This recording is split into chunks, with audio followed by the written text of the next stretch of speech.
5, 4, 3, 2, 1. Reproduction and multiplication of books and other things is one of the characteristics of modern age. If someone wrote a book in ancient times, the writer could have only one copy of the handwritten manuscripts. If more copies were required, the whole thing had to be rewritten in hand by a scribe, which was an expensive and an arduous job.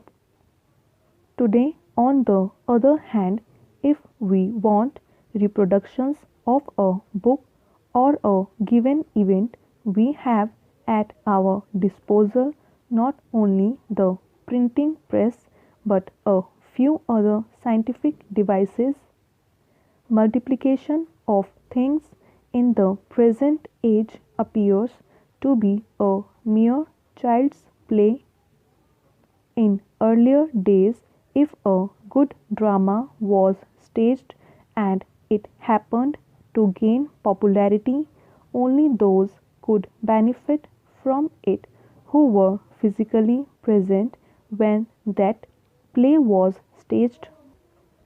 That is because the actors could not manage to be at more than one place at a time. Even if a play was restaged, no one could guarantee that it would be rendered with the same skill and have the same effect on the audience as the original play staged earlier. All that has changed today. Now we can have a play staged simultaneously at several places. We can have it cinematographed and in this way also reproduce the original voice of every actor. This is what is generally known as a film. Cinema is a very powerful medium for projecting ideas.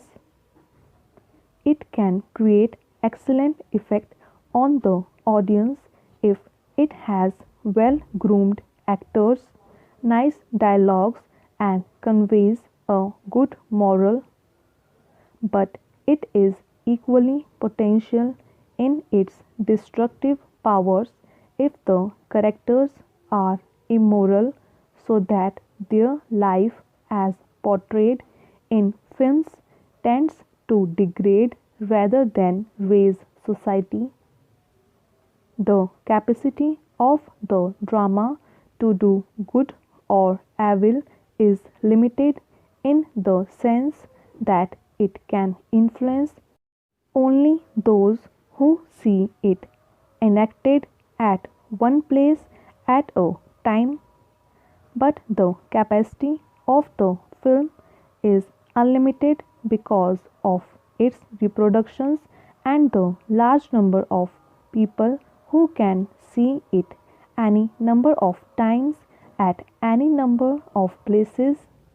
It is therefore very necessary to be cautious in the production and use of films in order to ensure that they are utilized for the good of society. Broadly speaking, cinema may be said to have three main objectives, namely education, recreation, and propaganda, and these have utmost importance. After all, books can give only a part of the knowledge which is desirable for men to acquire. Far more than books, it is the experience, the contexts, and the environments which go to constitute an individual's knowledge. Cinema can be a great help in acquiring knowledge from all these different sources because it can extend to incredible limits the field of our visual and auditory experience.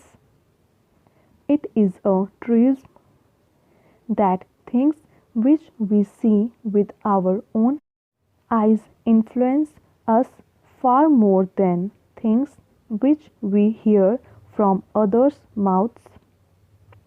Things which we see on the screen may not be leaving as lasting an impression on us as things which we see in our actual life, but nevertheless, scenes of the screen are more effective than descriptions read in print or heard through ears. As for recreation, it is also of many kinds. There is recreation which, besides being entertaining, is also educative. There can also be something which is recreative but morally injurious. I cannot claim to have seen many films. Actually, I have not had many occasions to see them, but I am told by many a friend that quite a number of our films belong to the latter category, and that far from being a genuine source of recreation or education, they only stimulate sensuousness. Such films have a particularly bad effect on younger minds. Maybe that such films are more popular than others. It is also possible that such films may be more paying. It might be said by some that films are produced on a commercial basis and therefore the producers have to produce only what is in demand. It may also be said that the principal function of the cinema is to provide entertainment, in which case producers have to be guided by popular taste. All these good points might be adduced for the sake of argument, but I would like to point out to those connected with our cinema industry that if they want to render real service to the public, and I do believe it should be their ideal, all these arguments should be of little consequence to them. At any rate, these are secondary considerations.